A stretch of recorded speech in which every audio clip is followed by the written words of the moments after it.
Mooji, you were right.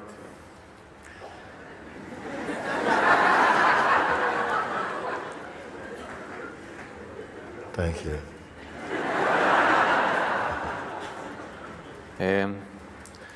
If one runs away, is blessed, but something fades away. I was at your home and I was blind by arrogance and anger, and I couldn't embrace the love that it was being given to me.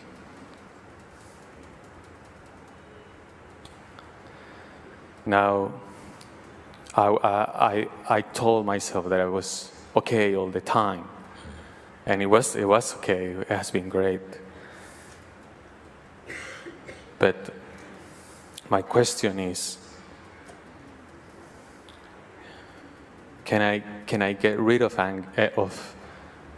arrogance and cynicism? Yes, everyone can. You can transcend it. It's not that you can get it and throw it away, but you can transcend it. The transcendence is really the name of the game of life, I feel. It's not that you must fight with these forces, but you transcend them. And there's infinite space to transcend. Transcend means you must go to a higher place within your own self. Go to higher ground within yourself. Rather than get into street fights with your mind, go to higher ground. When you go to higher ground, I mean that you go to a pure form of consciousness. And from that state, the mind cannot, is punching at your shoes. Go to higher state, and you're out of reach of it. If you stay in the personal mode of consciousness, which we can, and we all must initially taste that, or every human being that came into this play of manifestation through consciousness, we are compelled. Whether you were a Buddha or a Christ or a Krishna, in the early part you are compelled actually to taste conditioning and to experience life through personhood for a while. It's a gross form of consciousness, that stage, but somehow the consciousness has manifested this state that it must use its own powers of discernment, aspiration, love, introspection, meditation, inquiry, to transcend these, to inquire into the nature of these forces and into itself, and to transcend the grip of them, of the psychological mind. It has to. Right now there is something, it's not really saying something, it's as if there is a sensation and then there is a thought putting content into that sensation. And this is what I've been saying from before, that something arises inside, manifests inside as a feeling or a sensation or whatever like that, and by itself it is okay. Where the trouble comes is that as soon as these energies manifest, some tendency to some interpreting energy come and begins to interpret what the significance of this prior feeling is, and it is that interpretation experienced through the personal consciousness that gives off the bad smell. It is not the original feeling. The feeling by itself can be met in different ways, depending upon the strength of your maturity, the depth of your maturity, and so on. How can this be then transcend completely so it doesn't happen again? Well, how it is transcended is that you must move from the mode of person into the state of presence. The presence is really, the heart of the person is presence, and the heart of presence is absolute awareness. You must move. All beings are compelled to evolve. It's not only by choice. In fact, your choice is also a bit of an illusion. But while we have the sense of choice, we must use it. And the highest sense of choice is not to get pulled into the mind streams of these thought streams, but to observe them, but then pay attention to that which observes them. Because normally the energy is going outward through the senses to contact the sense objects. And wherever the attention goes and contacts, that is being registered as our experience. So while we are in the state of personhood, we can't get out of that. We are in a very volatile state, very much interacting and very cynical, resistant, arrogant, insecure. All these are the, I would say, the attributes or the qualities and tendencies of the lower state of consciousness, which I call personhood. And largely on this planet, consciousness in the form of human beings are functioning more in the mode of personhood. Spirituality means that somehow the consciousness begins to tire of the personal role and now aspires to retract back into its original place. That is called the evolution of consciousness. And so what happens is that it's a shift happens from the sense of person towards the, you may say, the intuitive consciousness, or the sense of presence, or the feeling of being, which is above personhood. From the beingness, the beingness has no personal quality. The beingness, the sense in you that announces itself, I am. That's the consciousness that announces, I am. I am the existence here. Am means to be. I am here. That's what it is. But this I amness is not personal. It's not male or female. It has no favorite religions. It is not a belief system. You see? It is pure consciousness. But as soon as it manifests, it also needs some kind of instrument, even to announce its presence, as to say, I am. So the body, it announces, I am. And that is consciousness. But it also compels this consciousness to extend more by identifying with the body. And as soon as it believes, I am the body, okay, it doesn't have to say that, it just believes I'm the body, then other forms of conditioning can pour in on top of that fundamental belief. And there is born the sense of the person. And then consciousness, you may say, has fallen. This is the fall from grace.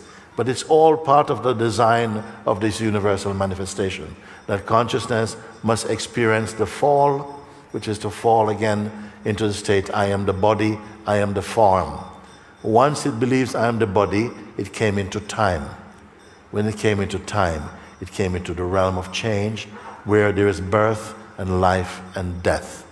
And consciousness, which is deathless, begin to suffer from the notion of life and death.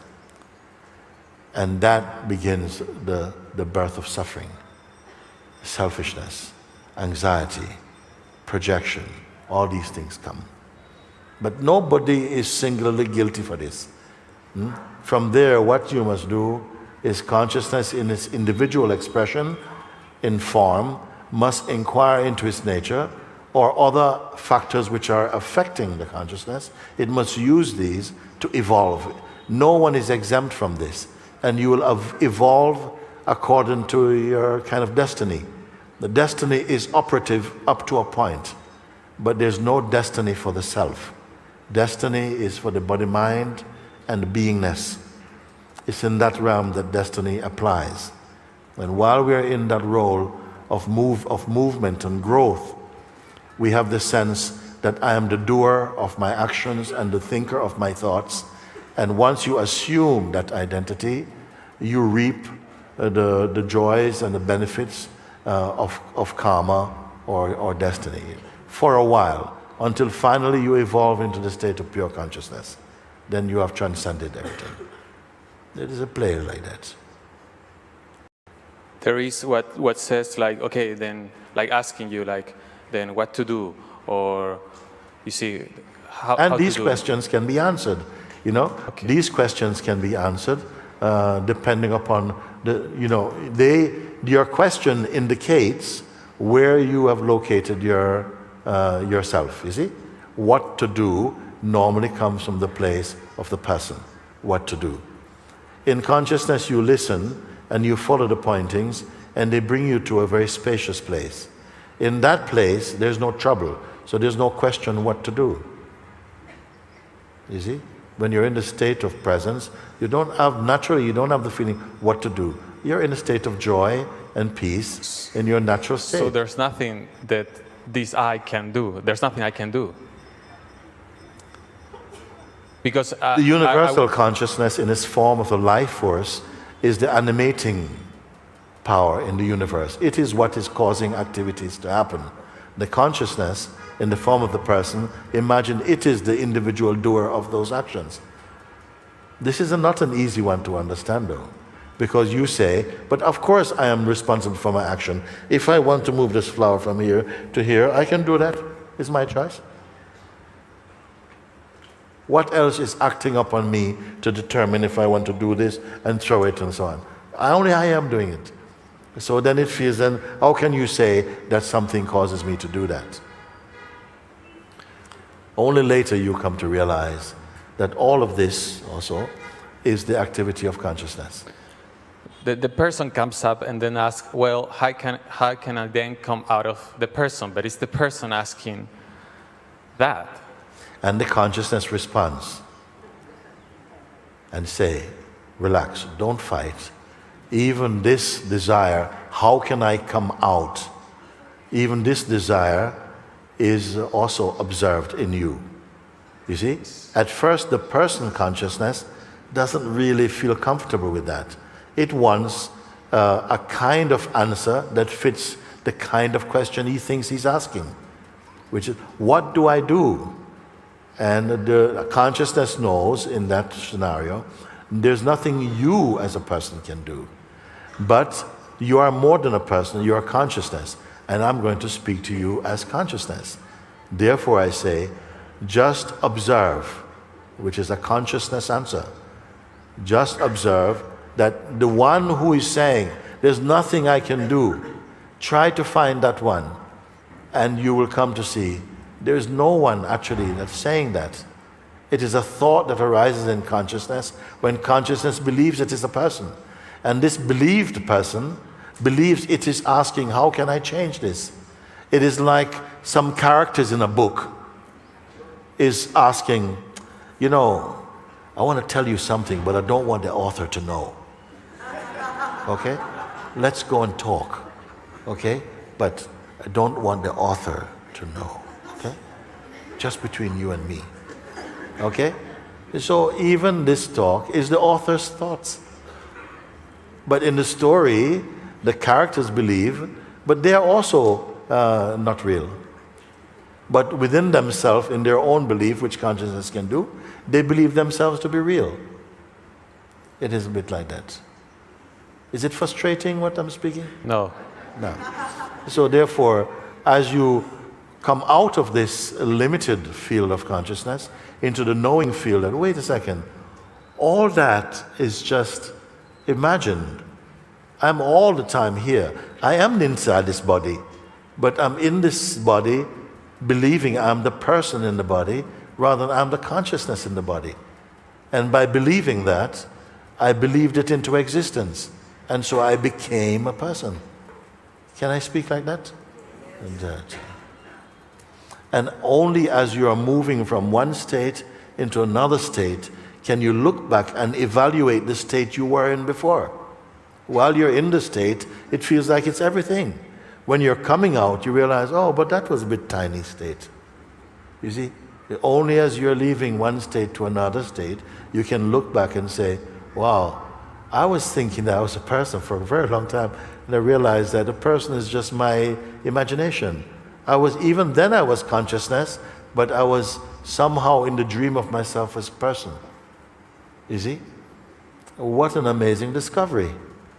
Because upon realizing this, the whole unfolding of your life takes on a different reading. A much more beautiful reading, much more fluid. No anxiety, no fear, no depression. Those belong to the person. You have outgrown that mode. You have transcended it. You have overcome it. This is what Jesus spoke actually.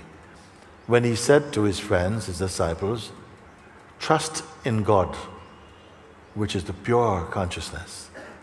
Trust also in me, he says, because I have overcome the world. What is he speaking about? I have overcome the world. He is a person that probably hadn't left Palestine or wherever he is in that region, I was saying. He didn't come to Jamaica. I don't think he went there. I don't think he went to America or South America or Finland. I don't think he went there. How could he overcome the world? He meant, I overcome this. This is the world you have to overcome. It is always speaking to you, telling you this and this and that. You must transcend that voice. And you transcend it by returning to your original nature of consciousness. And this is provable. Our time in satsang is not giving you lectures and things for you to make notes, but for you to follow directly and realize the state you originally are. And then you see if these things trouble you anymore. They will not trouble you. They exist only in the domain of the person. In the state of pure consciousness, they don't exist. You say, how can you get out of that? Actually, when you're out of it, there's no mind fighting you. When you're in it, in the belief, in that as you manifest as person, consciousness manifests as psychological mind. And the relationship will begin between the mind, which will behave as though it is your friend and your enemy. And it's there to help you grow. But the more person you believe yourself to be, the mind you'll be in states of delusions. When you come out of it, you may even say, thank you to mind. Thank you. Thank you for beating me up, for telling me all those lies, so that I had to wake up because your lies were hurting. But my belief was due to my ignorance and my arrogance also.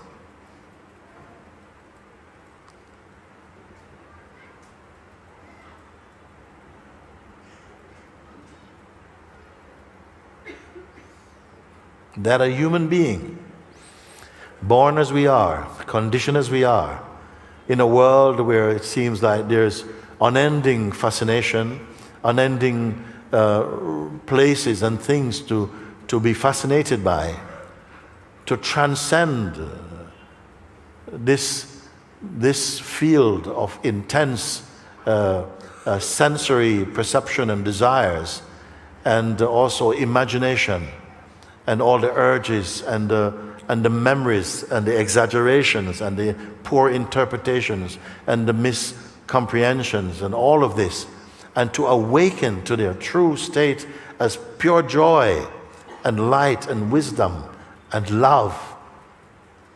This is the miracle in this world. You have to become the proof that God is.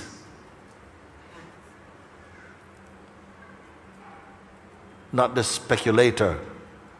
Blessed is the one whose life is the evidence of truth. You are. For this reason, I have come to you. I cannot give you this. I can only help to remove that which somehow seems to obscure the intuitive recognition of the timeless self in you. For that reason, I've come. By the grace of God, I've come. To demonstrate to you that you are love itself incarnate. Mooji. Yes.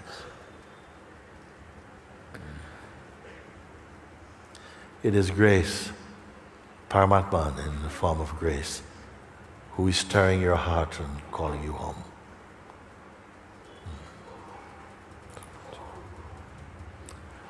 Not calling you home because this is time to leave this planet. No, but to also shine the light of God's grace and love and peace here, because that is what we need. to remind the human beings of their greatness.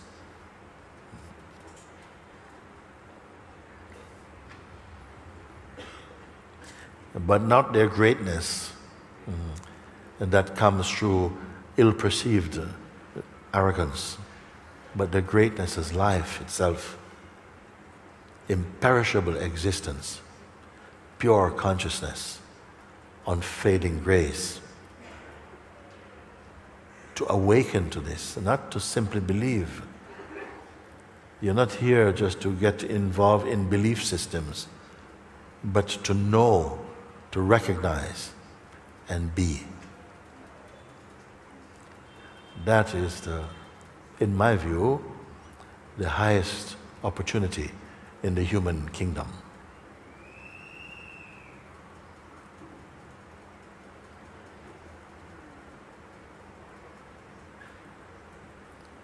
And it is provable. You are the proof. You will be the proof.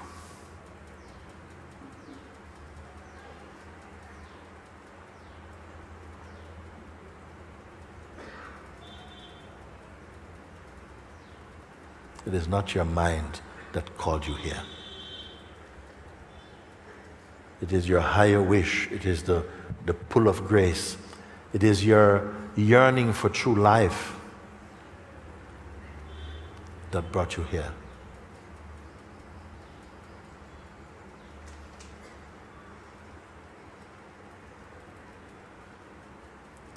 But there is a power within us, a capacity to invite the darkness and to work in the ways that create pain and suffering, what this world needs not more of.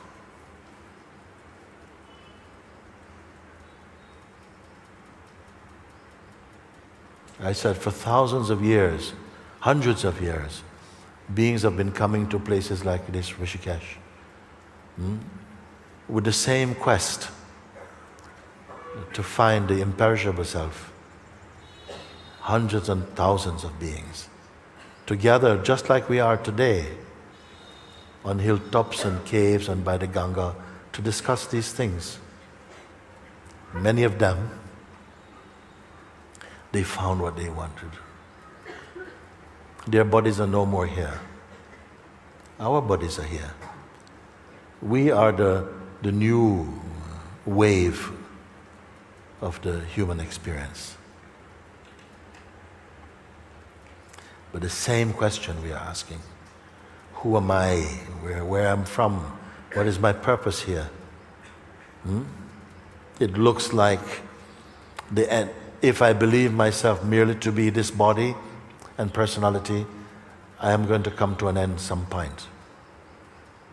But if I realize myself as timeless consciousness, timeless awareness, then I know I'm the imperishable self. Yes. I have not missed my chance like this.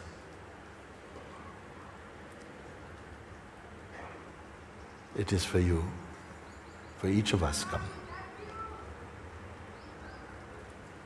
Huh?